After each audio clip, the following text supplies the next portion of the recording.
Good morning, everybody. Welcome to our grade 6 coding class for today, 15 July 2020. I'm so happy to see you guys join me on this chilly morning. And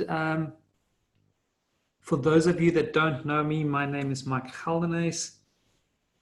And today we will focus on nested loops in Frozen. So this is a continuation of what we've been doing over the last 2 days, the nested loops. So today I am actually going to just go back to something that we touched on last week, and that is understanding degrees. Because today in Frozen, we are actually going to play around with degrees again and design some patterns as Elsa moves around on the ice. So I want to go back just to the degrees and how we are going to use it. There are one or two tricky puzzles, but the first couple are nice and easy for us just to get started and get into the swing of things. So our aim for today and our objectives is to break apart code into the larger repeatable sequences using both loops and nested loops, and then also to recognize the difference between using a loop and a nested loop, and then also describe when a loop, nested loop or no loop is needed. So those are just the kind of things you have to keep in mind while we go through this lesson. But we've been doing so well over the last 2 days with our nested loops.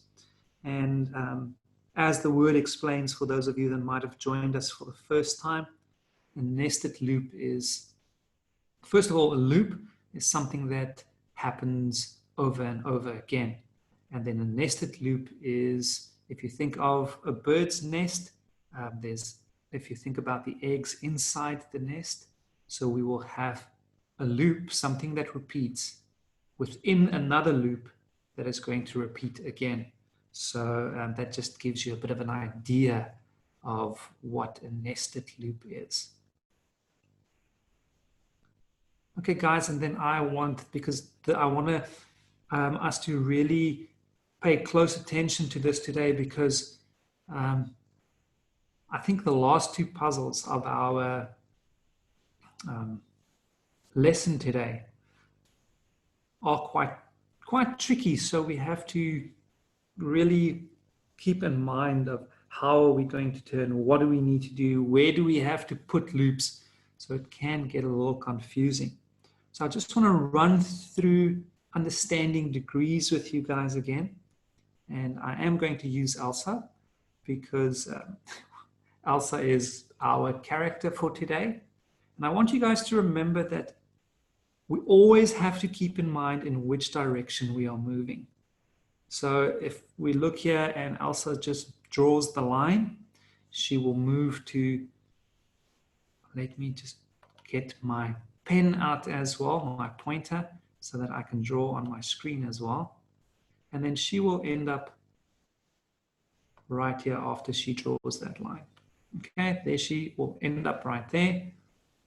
Now, if we tell her to turn, then we always have to imagine putting down one of these little compasses that you use in math. Okay, and then we can just say, okay, the amount of degrees that she needs to turn. And we have to remember also to keep in mind which side she needs to turn to. Remember, there's always a left and a right side of which way she is facing. Okay, and in this case, I'm only going to use the left. And I know some of you might have seen this before, but let's say, for example, she turns 30 degrees. We will find 30, and then we will just turn by, and then move forward again by 30 degrees. And you can do that with any amount. So if I run through them, there's 60, 90. We know 90 is a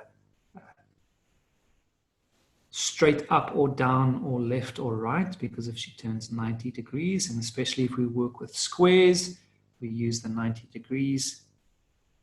And you can turn, and then if you turn 180, Elsa will turn around and face in the opposite direction. Now, once we've moved, let's say, for example, on this one, once we've moved and we are now standing on we've moved, turned 30 degrees and we are standing and we drew a new line and we want to turn again, we have to remember that that line is our new base. So from there, if we turn, in this example, 120, it will be from that point and then turn 120. Okay, I'm sure you guys understand that. And remember, this is a 120 left turn. I want to go and show you now remember there's our 30-degree line that we drew after we started. And as I said earlier, we always have to remember that there is a left and a right to the direction you are facing with your character. Okay, so if I say turn left, we know that our compass will be on that side, and then we will decide by how many degrees we will turn around. Now you can remember, or you can keep in mind that even if I say turn left, right here I only have 180 degrees. So if I say turn left by 270 degrees, remember Elsa's going to turn all the way around here and then 270.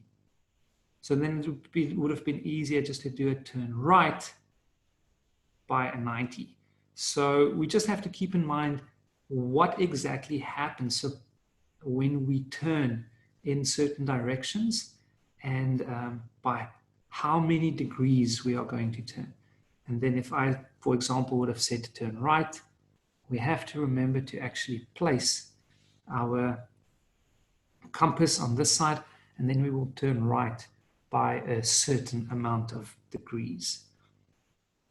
So it's just very important to keep that in mind, guys. You will see once we go to code.org, the last few puzzles are quite tricky. Then here, I've showed you this. We've done our turns. So that is from one specific point. If we stop at a point, turn and move forward again. Now we will also be working with shapes like that. Okay, so if we, for example, start right here in the middle, and just make a little dot over there. We start right there in the middle and we walk forward, we will draw one line. So guys, then if you want to draw this line, you will turn. These are all 60 degree angles. No, that's not very nice, but 60-degree angles. And if you want to draw this then, so yes, Elsa is going to walk on this line. She's going to draw that. Then you will turn her to turn 60 degrees, but then she needs to jump back to the middle. So without drawing a line, she needs to jump back. Let me just take that away. She needs to jump back to the middle and only then draw a line. So I want you to remember, once you jump with a character, you have to keep in mind in which way she's facing. But the easiest for us to do is to, once you've drawn something, turn and then jump back. And then it will just draw the line for you, already facing in the correct direction. So then you don't have to figure out, okay, how am I going to turn? Where am I? So we will stay on the line that we currently have. At the end of the function, turn, then jump back to the middle, and then draw our new line. And remember, our block that we will use to jump, you will see jump. Instead of just a move, it will be a jump. And then we can also say by how many degree pixels we want to jump. And remember, pixels are the small little blocks that every picture or display is made up of. Okay. There we go. And remember then, once you've drawn a line, a new line, that's our new line, that becomes your new base. Okay, so that becomes your new base, and then you will have to turn every time your base will change, and you will see, if I just go back one quickly on here, now you'll see 60 degrees. And if I go on to the next one, there we go, then we have 60 degrees. So just remember to change your base every time you move. And then here's our homework that I gave you guys yesterday. This is my little challenge to you guys to solve this puzzle. And if we look at this, we will see our bee needed to collect a whole bunch of nectar, and right at the end, he needs to make some honey. So remember, the first thing we always do is just move the first block. Move to the first block and see what you need to do. And that is in there. So we moved forward and then get nectar 4 times. Okay, so that one was very easy. So we would just move forward, collect 4 times. Now, if we count also, we'll see that there is 1, 2, 3, 4, 5 blocks with flowers. So we could have just repeated this entire function 5 times. And then right at the end, we needed to move forward 1 more time. And then right here, we needed to make some honey. And we can see that we've got the number 4 there. So we need to do it 4 times and then make some honey. I think it was right after class, only a few minutes after class. And then I received Savannah's homework. And thank you so much for sending it to me. I really appreciate it. And look at that. Her code worked out nicely. And she picked up all the nectar and made some honey. Well done. Okay, guys. So just remember our vocabulary. A command is an instruction for the computer. Many commands put together make up algorithms and computer programs. And then also a nested loop, loops that are used within loops. Okay. So then we can go to code.org. So if you guys give me a moment, I'm going to go there quickly and I will share the link for you. Let me share my screen first. I think we will finish off the one puzzle from nested loops in B, and then we will do the puzzles in Frozen. There we go.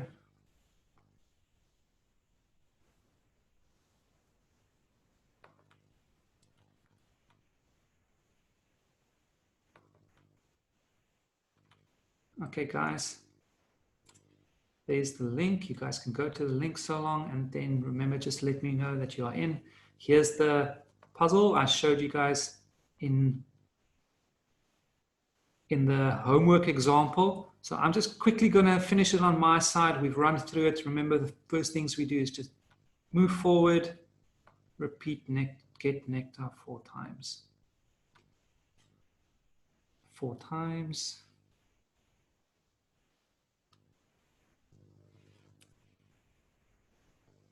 And then repeat everything 5 times.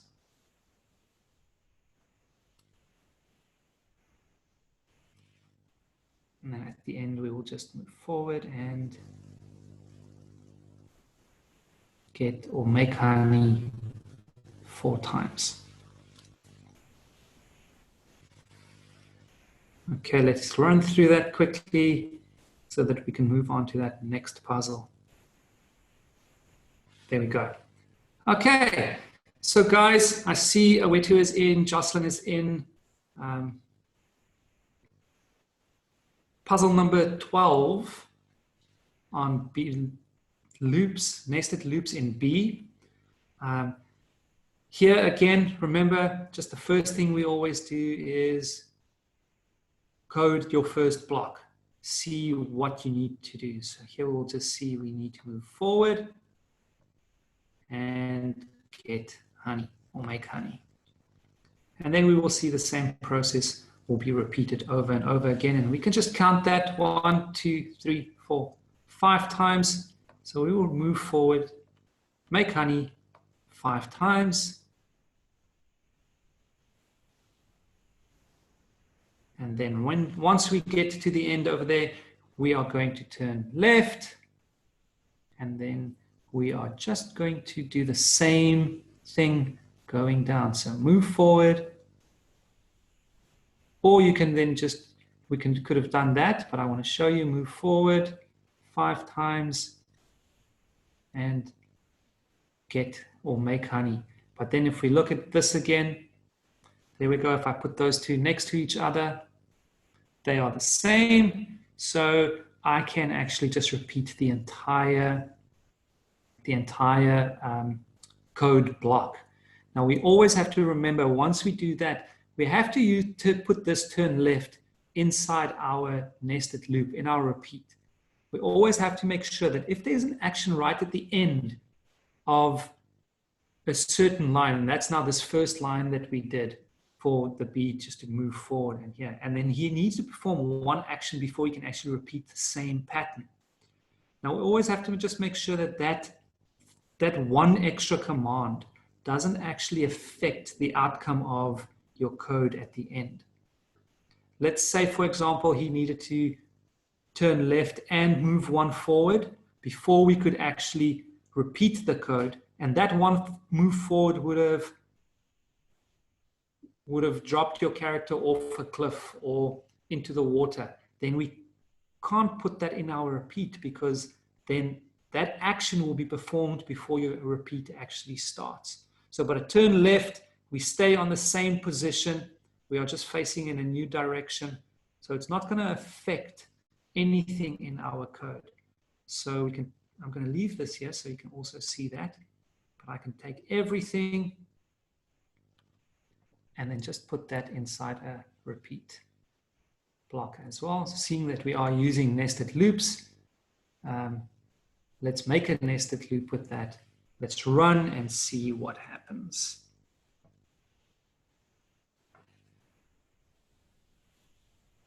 And then there we go. The last one is just a little question. You guys can just answer it for me quickly. You can just type A, B, C, or D if you are not sure. Look closely at the code below. How much honey will the bee make when you click run? So let me just make this picture a little bit bigger. So if you are following on my screen so that you can see how much honey will the bee make? And I see I've got Bless. He's already given me an answer. I'm going to give a moment, and we've got 12 with Bless at 8, and then we've got 12. Now guys, remember we start with our first step. What is our first step? Repeat 2 times, move forward, make honey. So 1, 2, and then we are going to do and turn left. Okay, and then we're going to do it again, repeat 2 times, move forward, make honey. So 1, 2, turn left, 1, 2. So then it will put us right here. And then it says repeat everything 2 times. So we're going to do that again. That's everything. So this is already, the one that you've already done is one of the 2 times that you've repeated that entire code. So then we'll go again, move forward, 1, 2, turn left, move forward, 1, 2. And that is where we will end in this code, right over here. There we go. Jocelyn changed her mind. She said, no, it's only 8. Yes, so we will end up over here. And then we'll see 1, 2, 3, 4, 5, 6, 7, 8. Guys, also, if you spot patterns before you even start coding, you will see, if we look at it, we'll have 1 step, 2 step, 3 steps. So you can see that we would have needed a repeat 3 times over here to actually get all the honey. Okay. So yes, 8. Well done, guys. Let's run that and quickly have a look.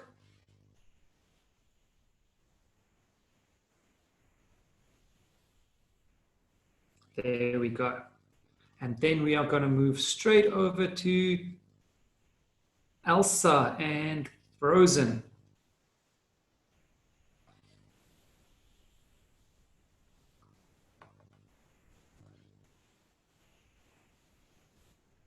Just want to share the link again.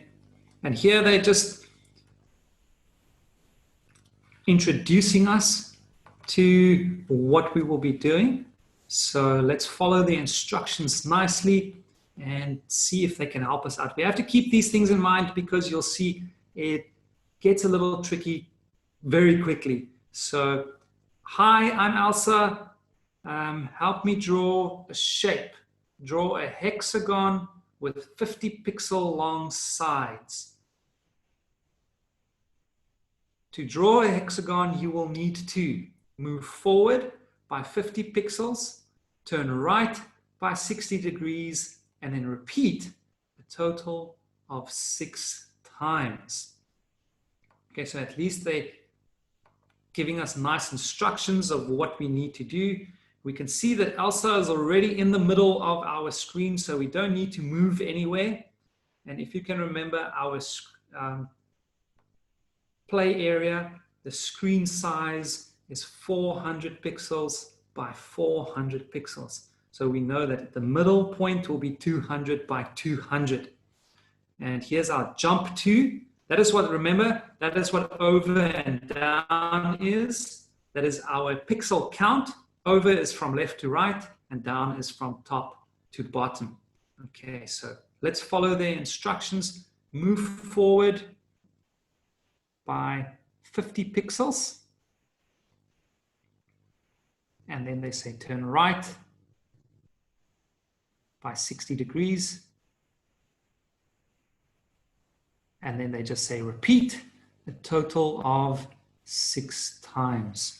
So then we can actually just go and find our repeat, put all that in a repeat. Remember, you can play around with colors as well.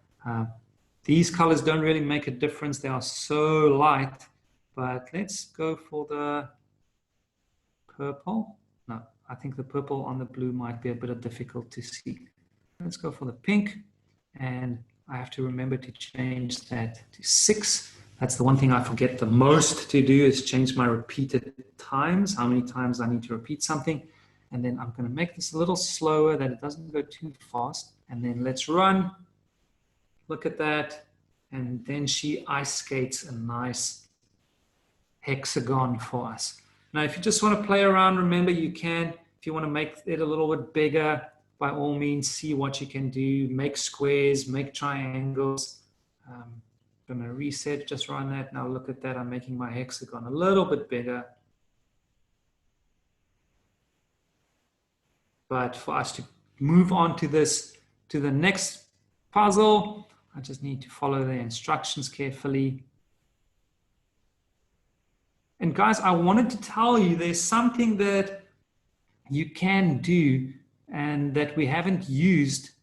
And you'll see that they're in your block, in your toolbox, there's a comment block as well. Now, a comment block, the gray one, doesn't affect your code count, your blocks count. So you can put in, and maybe if you, especially when we start doing more difficult puzzles, and if you start writing longer code, programmers use this, they put it in, and it is just for them, just to remind them of something. So you can put in anything there. You can say, if we don't have our instructions, so we can say, let's just say, for example, hexagon sides 50 pixels. I'm just going to make 50p. So those are cool blocks that you can put in anywhere in your code that will just help you remember certain instructions, or that you want to show yourself or tell yourself while you are coding. So those you can put in, you can put them anywhere, and they don't affect your code at all. It is just little reminders that you can place anywhere in your code while you are writing your program. And I want to show you something quickly as well in our JavaScript. It's just 2 forward slashes and then hexagon sides 50p. So it doesn't affect your code at all. And that is how it appears in JavaScript as well. Okay. I'm going to leave that there. I'm going to reset and I'm going to run. And there we go. So let's move on to puzzle number 2.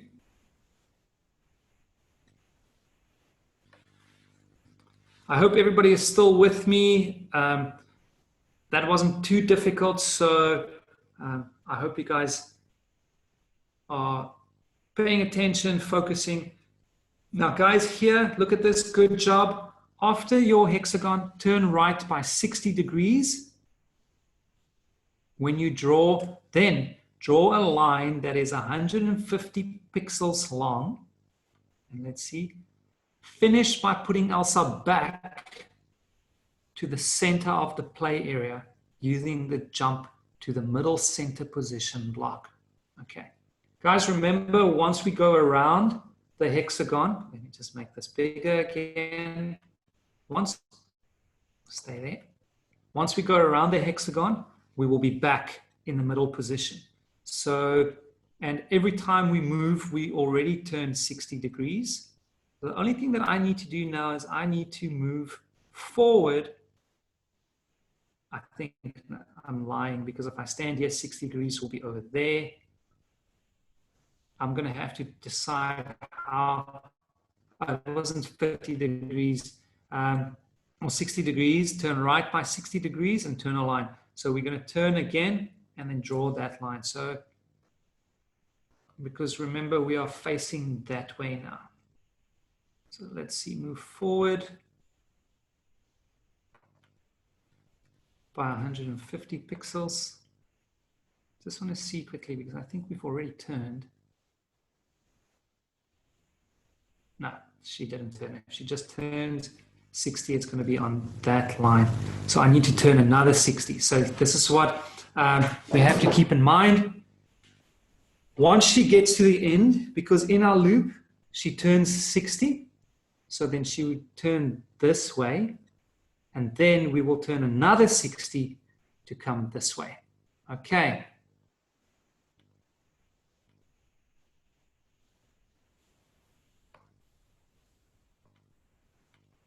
And then we will reset and run that again. There we go. And then we have our pattern. And what she's doing, she is starting to draw a snowflake. And there we go. Jocelyn also gave us the answer in the chat box. Turn right degrees and move forward 150. Now look at the nice snowflake she is creating. And that is by using the same pattern that she just did over and over again. Okay, so let's read our instructions. What do they tell us?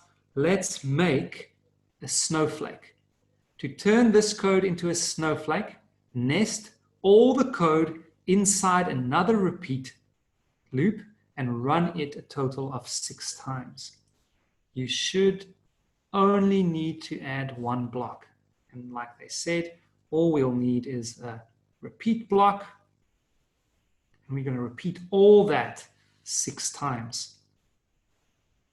And I'm going to go nice and slow, because if it goes fast, you can't really see what she does. Now remember, we're going to, right here, you almost can't see the hexagon she's going to draw. So let's follow her slowly and see what happens. There we go. So I always forget to change my number 6 times. Let's reset and run. Now guys, there's the hexagon she is drawing. So nice and slow, turn right, hexagon, turn 60, and then the line, and then she hops, jumps to the center, and remember, she's now already facing this direction. So now she moved on that line again. She's going to move on this line again. There we go. And then she starts the process over and over again. Then you can almost not even recognize the hexagons anymore. And then now that you've seen what happens is we can just start speeding her up a little bit. There we go. And then look how beautiful that is. We've got a snowflake. Okay, that was cool. Now, guys, I want you to tell me, because this one is a little bit more tricky. So now we have to focus nicely. Now here, this icon means, remember, that the level is part of a larger project. Changes will be saved across these levels. So everything that you do now will appear in your next puzzle. Okay, guys, so let's look at our instructions. Where do we need to add code if you want to draw a tiny square at the tip of each long line? Try making a tiny square at the end of each line. Each side should be 15 pixels long. Turn 90 degrees and then repeat those actions 4 times. Remember, because our square has 4 sides, we need to just repeat the square part 4 times as well. So who's going to tell me, where are we going to put that in? Here's our code. Who wants to tell me, where are we going to put the square in? Where are we going to put the square in? Because remember, if we go step by step, what happens first? We draw the hexagon, then we draw the line that is 150 pixels long, and then we need to do the square. So if we look at our code, we will put the little tiny square before we jump back to the middle. So we are going to put it in here. Okay, and remember, we already know we've got 4 sides, so we're going to repeat that action 4 times. So I'm going to put that in there, repeat 4 times before we jump back to the middle. And we need a square at the tip of every line. So we are also going to repeat that 6 times. So we need to put it inside our repeat 6 times block. Okay, so let's change that to 4 for our square. And what do we need to do for our square is we need to move forward. Move forward. And we have to remember to change that to 15. Sometimes I forget to change these things. I'm going to show you what happens if you forget. Let's just leave it at 100 like it was. I drew that in. Now we have to decide she's going to move forward. So I think she's going to turn left by 90 degrees. Our square's angles are 90 degrees. So let's see what happens if I run this.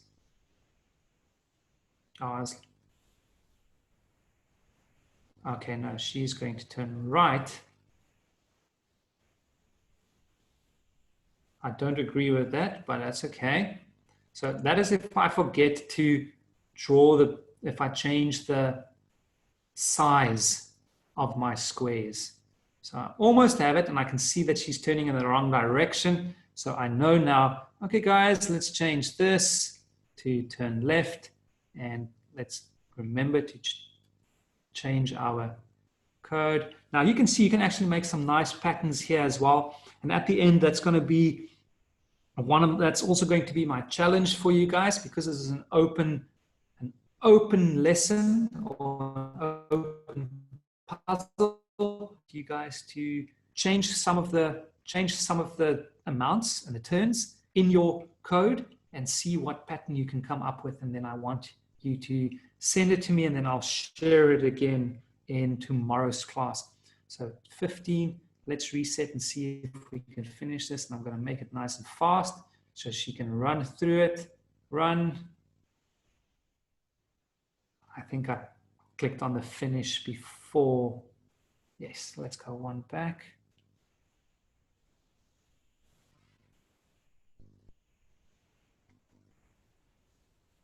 Let's run that.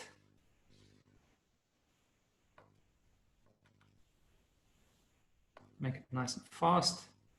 There we go.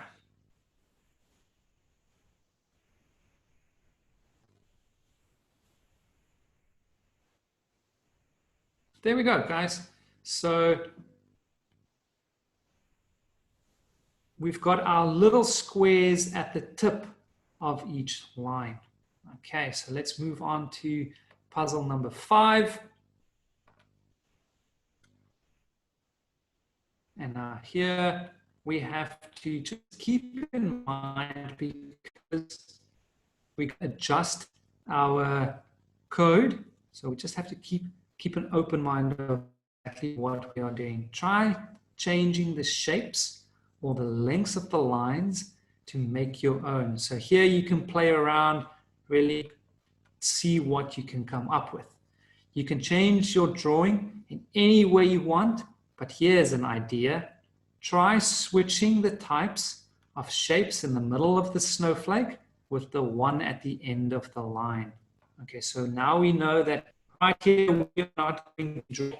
Let's do the outside one first. And if we go back to our code, we know that this is the square.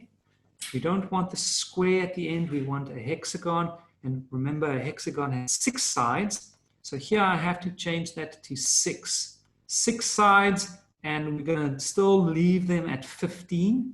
But we also have to remember a square's angles are 90 degrees. So we actually have to change this to 60 degrees.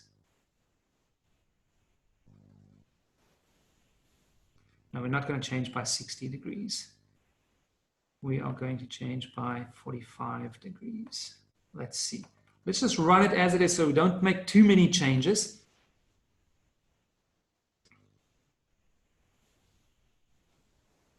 I only have half. I don't have the full hexagon. And that's not that hexagon seems too big. And I didn't, oh, I did. I just didn't turn. So it is 60 degrees. Let's do 60 degrees. I should have just kept it the way it was. Run. Let's see quickly. There we go. So now I can see that my hexagon of my snowflake is right. There we go. So that also looks quite nice. Now I just have to change the inside to squares. So we know that this is a hexagon over here. So let's change that. A square only has 4 sides. And we're going to leave it at 50 pixels. And let's see if I turn by 90 degrees, what's going to happen. I think I might have to change this turn as well, but let's see. We'll just change one thing at a time. Otherwise, if you change too many things, you don't know where you went wrong. So that's the one tip I wanted to give you in this lesson. Change one aspect of your code at a time. Otherwise, if you change too many, you might get lost. So this one was on the outside. It was also the last one that we put in. So it was the easiest to change because we know where we put that in. Now, once you start moving things around inside your code, things could get a little tricky and confusing. So that's why we always go one step at a time. So we changed the tip. Now we're going to change the inside. And then run it every time so that you can see what actually happened. There we go. The first one is right. Look at that. I don't need to change anything else. It was working out. There we go. Look at that. How beautiful that is. Okay, so this was what I wanted to get to in this specific lesson. Always only change one aspect of your code.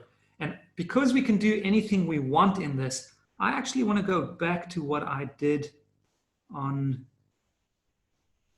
my hexagons here on the end, because I like the little swirl that it made without completing the entire. Can anybody remember what I did? I think I had 45 degrees. Let's quickly run it and see. I like that little, there we go. I like that.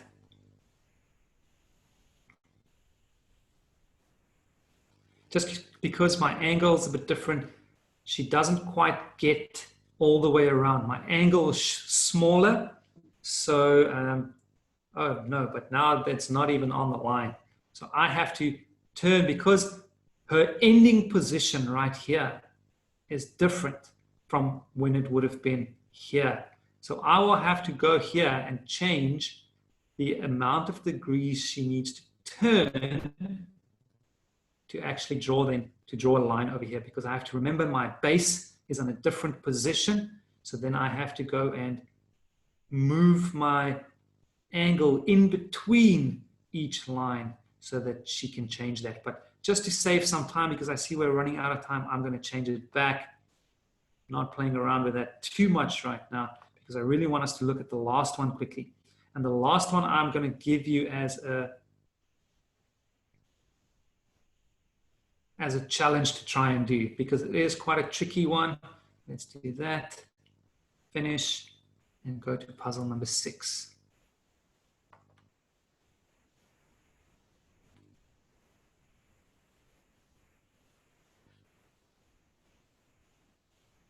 Okay, now look at this, guys. I want to help you with this one, because I want you guys to try and do this one on your own and then send it to me.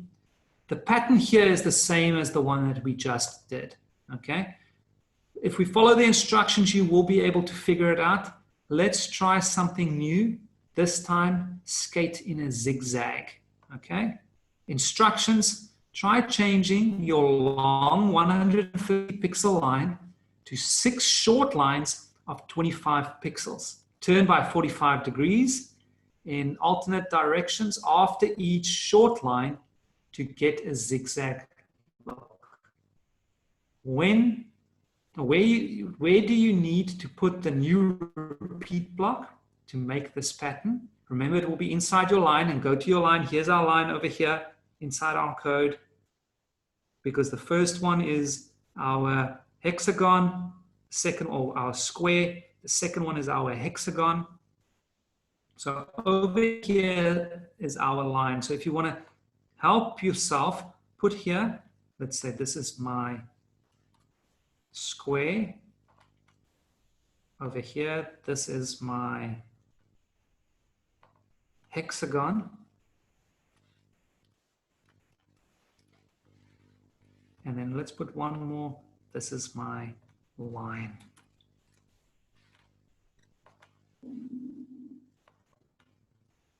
Over here, this is my line. Come on, type quickly. This is my line.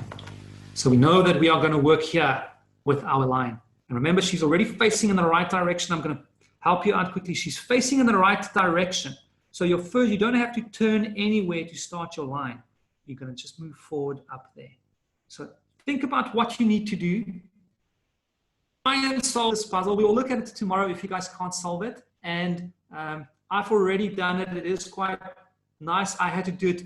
I almost said 2 times, but I would be lying. I did it 3 times just to get the angles and the repeats correct to actually complete my picture. Okay. So guys, practice. I also didn't do it on the first try. I had to, like I said, change my code 3 times, or run it 3 times, change it 2 times and run it 3 times to actually finish this. Go and work on it, see if you can solve it, send it to me, and then I will see you guys. I'm looking forward to see who can solve this one. So like I said, it was a nice and tricky one. And then I'm going to see you guys again tomorrow. There's my email address, mgeldenes81@gmail.com. And then our school's email address is stemdigitalschool@africateamgeeks.co.za. And I want you guys to have a beautiful day And then I'll see you again, same time, same place tomorrow. Bye-bye, guys. Thank you for joining.